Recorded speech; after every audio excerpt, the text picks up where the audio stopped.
Let me guess, this isn't the first video you've watched on how to get good grades, is it? You're still here mindlessly wandering around YouTube because, let's be honest, all of those other videos kind of suck. Every single one of them is trying to sell you this next big studying technique that will instantly get you a 4.0 GPA. But none of them work, do they? Because let me ask you a question. If these YouTubers are being forced to pump out more and more of these videos every single day, how high quality can each one of these videos really be? Because just think about it. These YouTubers who aren't even in school themselves are trying to preach us these methods to getting a 4.0 GPA. And I got the 4.0 GPA. I did go and ace all my tests. And when I watched those videos, I was totally baffled and confused at how much they overcomplicated getting good grades. Because the truth is, with the right knowledge, it's really not that hard to get straight A's in high school. There's just so much false information floating around the internet that it's hard for students like you to find the actually good advice that these internet gurus won't tell you. Look, just by clicking on this video and trying to find advice on how to get good grades in the first place, you've already done more work than most people in your school. And that really says something about you. So I've decided to put an end to your search by compiling everything I know, everything that has actually gotten me good grades into this one video, this one pure gem of just value and effective information that you can instantly start implementing for good grades. And this is going to be a lot different than the useless, vague, and generic information that's floating all around the internet. I promise you, some of the tips you're going to hear in this video will be things that you have never heard of or even considered the existence of before, and they might just be total game changers. So, without further ado, allow me to present my full guide to absolutely breaking the school system.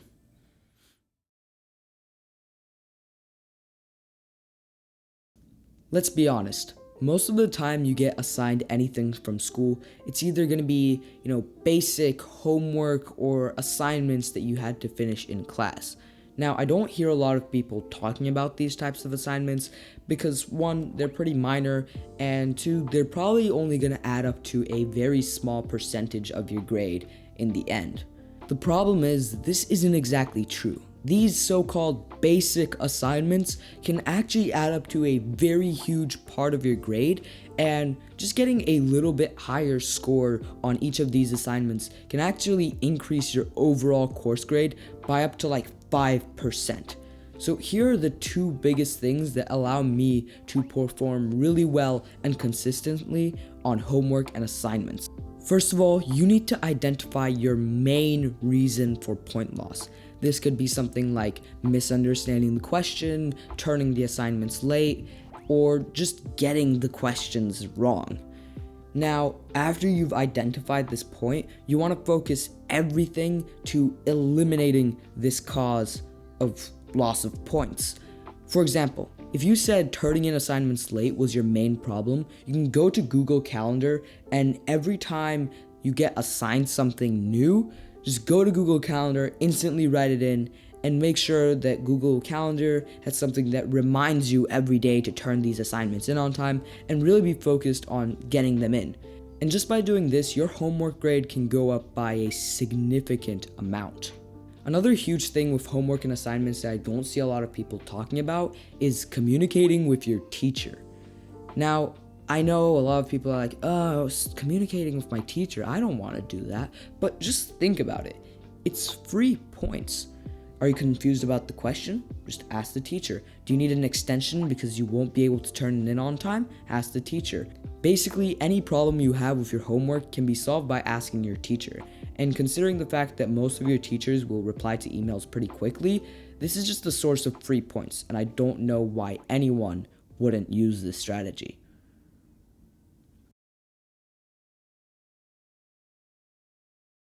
Okay, so for this, I'm going to give you very specific tips for every different type of test that you can get. But before we get to those, let's first talk about some more general studying techniques. Now, all over the internet, you might be used to seeing those videos with the overhyped study techniques. We've already discussed those, but which one of them actually works? The answer to that is something called active recall. Active recall is something that's been heavily researched and been shown to work for absolutely everyone. And for those of you who don't know what active recall is, it's basically after you've learned something, you do an assignment that forces you to, well, actively recall that information and use it in a way that will get you to remember the information better. This is also why flashcards are so popular, because they also use active recall. Now, if you like flashcards, that's great, and that can be a great tool for studying.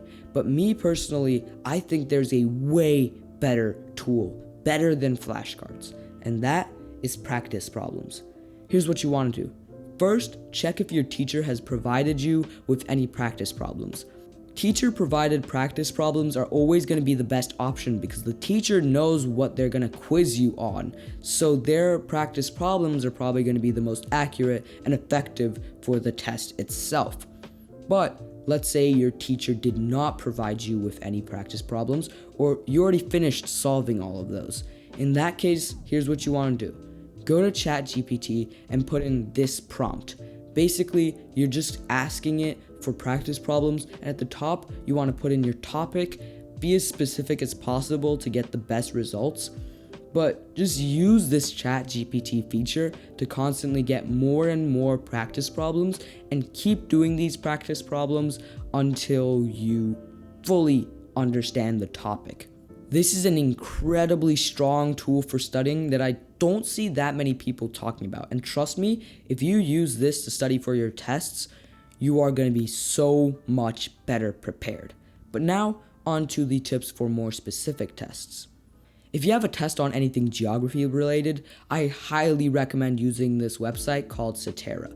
Basically, this website is the perfect studying strategy for anything geography related, and honestly, use this website for just 15 minutes and you'll be ready to totally ace your test. I'm not even kidding. In fact, I'm so confident in the ability of Seterra to teach you geography that that's all I'm gonna give for geography-based tests.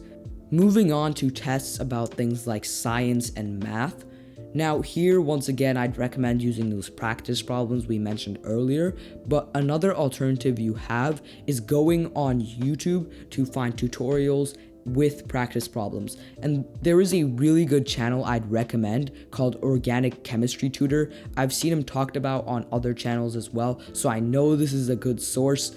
And basically, he's gonna give you a really good explanation of any topic you might want, and he's also gonna give you 3 practice problems and basically just walk you through them. So it's great learning and also great active recall.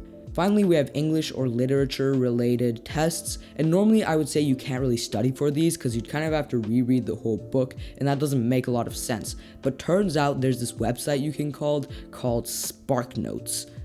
Basically, what SparkNotes does is it provides chapter summaries, book summaries, summaries on its themes, topics, characters, antagonists, protagonists, and basically anything you could want for that book to study for, and it's all presented to you in a very easy way that just makes it so much more convenient than rereading the entire book, and you can get all of the essential information without all of the boring, time-consuming, and not so important parts. So for that reason, I think using SparkNotes to study is an absolute no-brainer.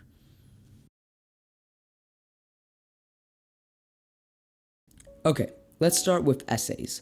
Now you might think there's no real tip to doing well on essays. You kind of just have to be, well, good at writing. The thing is, that's not true.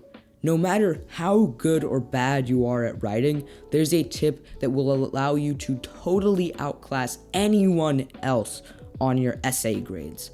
Here's what you want to do. After you're assigned the essay, you want to work on it as soon as possible. Our entire strategy relies on you finishing the essay before anyone else does. Now, once you've finished a good first draft of the essay, you want to go up to your teacher and ask the teacher to review your essay, kind of look over it and give you comments. Funnily enough, almost every teacher will be totally willing to look through your entire essay and give it comments. This is basically like you getting your essay graded early and then having the tips to improve your grade. It's almost like cheating. Now, some teachers might be reluctant to read over your entire essay, which makes sense. So in this case, you want to rephrase your question. Basically, you want to ask them to look over a specific part of your essay or look if you've done one thing. And since this is more of like a clarifying question, there's no reason your teacher wouldn't answer or wouldn't help you. And once again, you're basically getting tips on how to improve your grade from the teacher itself. So there's no reason not to do this, and it's just a way to get an extremely high grade on your essay with minimal effort.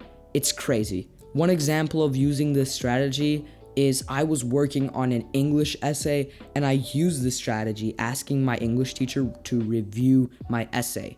My English teacher had a lot of comments about the ending of my essay and how it could be improved. So that's exactly what I did. And when I finished my revised version and turned it in, not only did I get a higher grade than everyone else, my teacher couldn't stop talking about how amazing the ending to my essay was. A full 180. None of this would have happened if I didn't ask my teacher for advice earlier, and this is what makes this strategy just so absolutely broken. Our method for projects is actually going to be quite similar.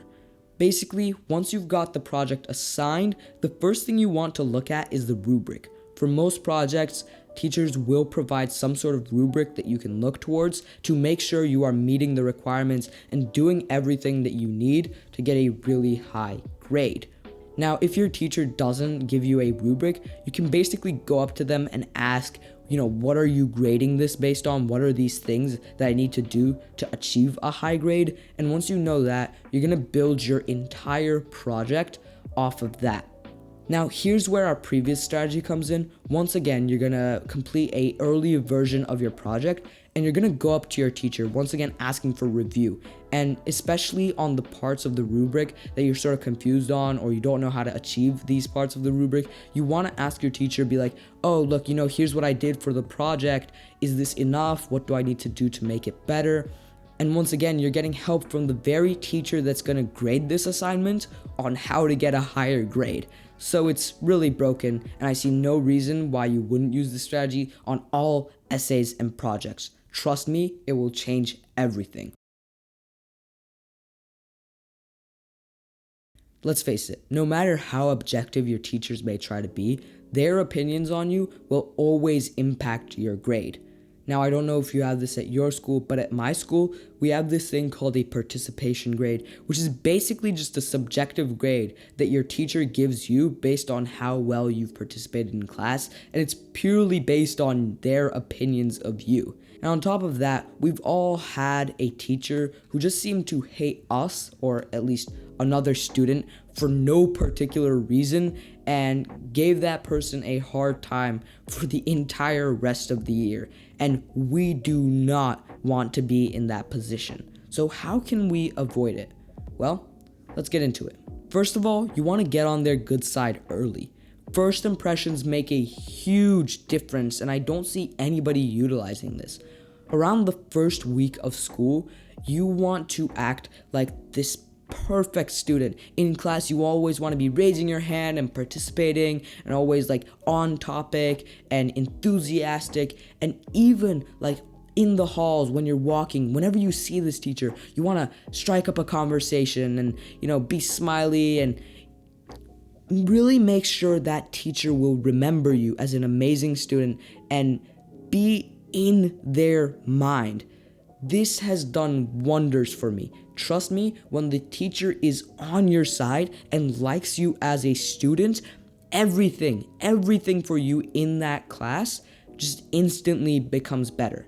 And the strategy doesn't only rely on first impressions. Let's say there's a teacher that already knows you really well. This doesn't mean you can't use this strategy. just instantly start doing what I said. Just be a really great student and really make this effort to make the teacher like you. And trust me, the teacher will take notice of this.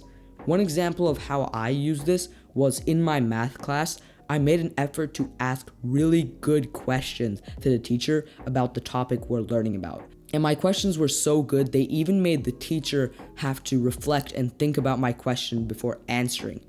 Now, this had such a huge impact that it was even on my report card. Yes, I'm serious. This teacher remembered my ability to ask great questions in class and included that in my report card, and this ended up contributing to my grade. So considering as this is free points and also your teacher being on your good side for the rest of the year, I don't see why any of you would not take this tip into consideration.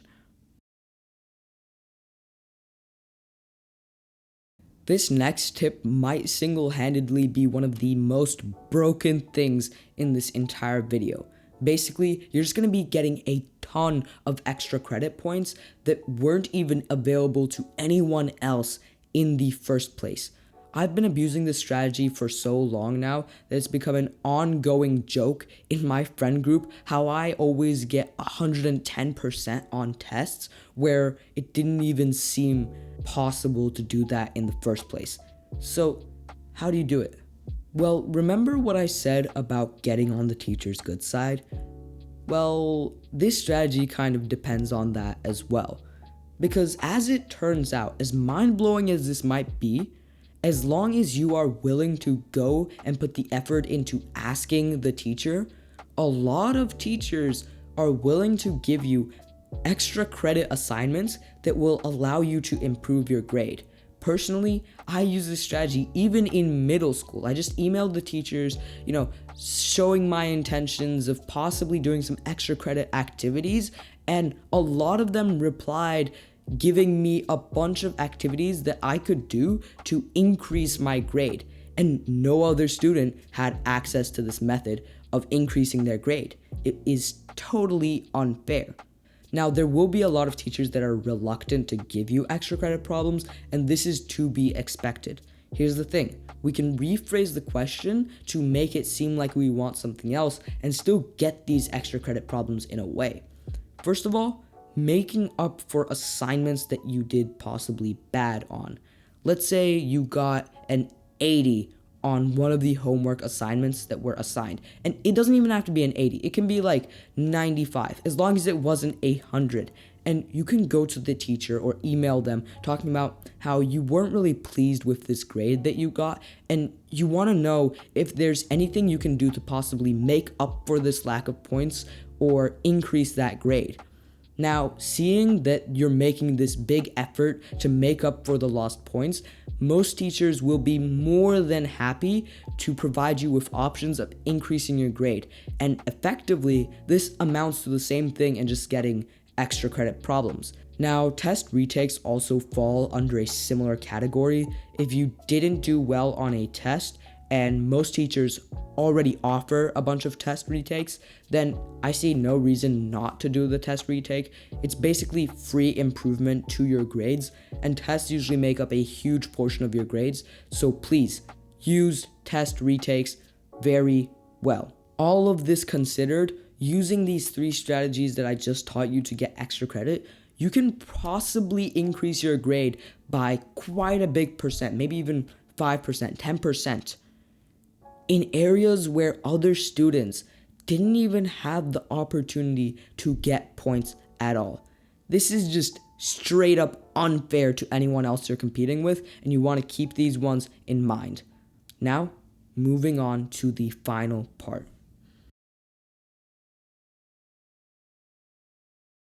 Now, while making this video, there were a lot of tips and tricks to improve your grade that didn't really fall into any of the categories that I mentioned earlier. So, I put them all into this special and final category I call secrets.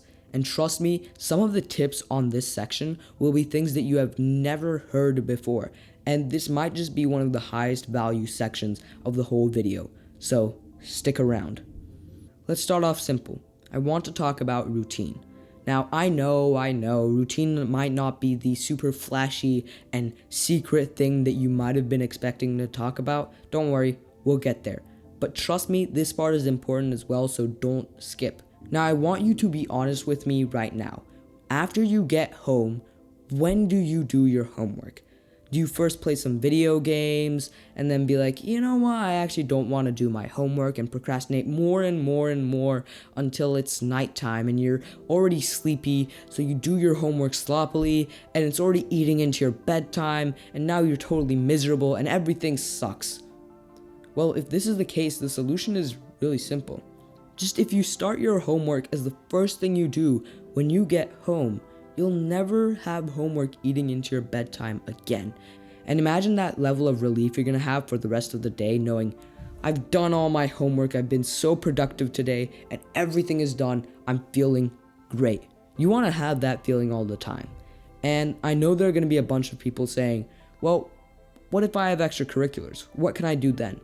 And what I say to that is I can actually relate. I used to have soccer practice every single day after school, and after I got home, I would try doing my homework, and once again, it would make me sleep later, and I would hate it. Turns out, there was actually a way I could get my homework done even before coming back home. Because if I just used that whole time getting there and back to work on my homework, I would have finished almost all, if not all, of my homework before I even got home. And for the most of soccer practices, this thought hadn't even occurred to me. So I was just wasting my time scrolling on my phone, on the bus, getting there, when I could have been finishing all my homework before even getting home, even though I had extracurriculars every single day. So if you have extracurriculars, find that time that was equivalent to me being on the bus and use that time to finish your homework. The next one is absolutely crucial, and it's having good friends. Now, I'm not talking about having friends that are kind or supportive. That's important too, but not for our purposes. Think about the smartest kids in your grade right now. You probably know who they are. You've probably got them in your mind. Imagine if you were their friend. This has many benefits because, first of all, whenever you're unsure about a question or something on an assignment, you can just ask them. And since they're smart and getting good grades like you want to be, they can help you out with the homework and ensure that you're not getting anything wrong, basically double checking your work, which is such a powerful tool. Now, another great benefit of having good friends is we all know that feeling when you're put into a group project and none of your group members do the work, so you have to do all of the work yourself. I've personally experienced this, and it sucks. You basically have to do a 3-person group's worth of work all by yourself, and nobody wants to have to do that. Here's the solution. When you have other friends that are also getting great grades, trust me, they are not going to be bringing your grade down by not doing their work. In fact, they're going to be bringing your grade up because they're going to be helping you out and also teaching you things that are getting them good grades. And this is something that's just going to help you so much on every group project. So think of those people who are really smart in your school and think about befriending them. You won't regret it. Now, let's talk about ChatGPT. Do you use it?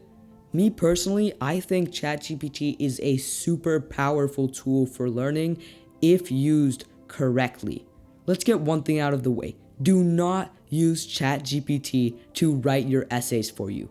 Wherever I go on the internet, this is all people can talk about when it comes to ChatGPT, as if this is the sole thing it can do, as if ChatGPT was designed to write essays and that's all it can do. That's not all it can do. Everyone's like, oh, don't use ChatGPT to write your essays, so that must mean no ChatGPT. ChatGPT sucks. That's not the case. I've already mentioned a great use case for ChatGPT in terms of generating practice problems for you to solve, but let's go over some other amazing uses of ChatGPT to increase your grade. First of all, you can use ChatGPT to almost check your work for you. Basically, if you've got a rubric and your assignment, you can plug in that rubric and assignment straight into ChatGPT, and it can check over to see if you've met any of the requirements. Now, don't get me wrong, this is not getting ChatGPT to do work for you. It's only getting ChatGPT to check your work to see if you've done a good job. And this is a totally great use of ChatGPT that no one seems to be talking about. Another great purpose for ChatGPT is, let's say you're preparing for a debate. Now, you can go to ChatGPT and basically tell it, I'm preparing for a debate. I want you to be the other side of the debate so that we can go against each other and I can practice my debating skills. And suddenly, you've got a partner that you can share your arguments with and get counter arguments for. And it's not only a great way to practice your argument and how you're gonna speak, well, type, but also if ChatGPT comes up with any arguments against your point that you never would have expected, well, first of all, it's great to know that that point exists. So now it's not only good to know that that point exists, but you can also use ChatGPT and ask it to help you counter that point so that when the other side says that point in the debate, you're prepared and you know exactly what to say to counter it, in which case you wouldn't have known this if you didn't use ChatGPT. So overall, there's a bunch of use cases that I haven't even gone over here for using ChatGPT to help with your schoolwork, and ChatGPT's just become so demonized and so evil and nobody should use it that I see no one talking about this. And all I'll say is, don't be scared to use ChatGPT on your schoolwork as long as you're not getting it to do the work for you. Make sense? I saved this final tip for last because, well, I heard it from someone else, and it's a tip that should only be ever used as a last resort. Basically, at school, nothing really happens if you just don't show up a couple of days. Just think about it. All your parents have to do is call in, say you're sick, and you're excused. And even if you're not excused, what does that do? It's not going to impact your grade unless you have like 30 absences, in which case, well, you've got a bigger problem to worry about. But basically, let's say you had a test tomorrow and you just realized and it's 1 a.m. There's no way you can study for it. And even if you did, you would be so sleep deprived and lacking knowledge that you would probably fail that test. And this test is going to make up for a huge portion of your grade, so you cannot fail it. What can you do? Well, what would happen if you were to accidentally get COVID on the day of the exam and just happen to accidentally get a few more days to study for this test? You see, we can kind of use this strategy, and I wouldn't recommend it unless you absolutely have to. Me personally, I haven't ever used this strategy, but if you're ever in a scenario where you absolutely have to, it's good to know that this tool exists and be able to actually use it. Okay, so if you've made it this far in this video, first of all, I want to thank you. I've put an incredible amount of work into scripting, filming, and editing this video to make it as high quality as possible. I've tried my best to create this video so that it will contain nothing but pure value that will actually help you get great grades in school. And it includes none of that generic time wasting just to increase viewer retention and get a bit more money type stuff. No, that's not the type of stuff I do on this channel, and I just give you all that you need and only what you need. And if that sounds like something that might be interesting to you, consider liking the video and subscribing to my channel, because nothing but value is exactly what I'm going to be offering you on a consistent basis here.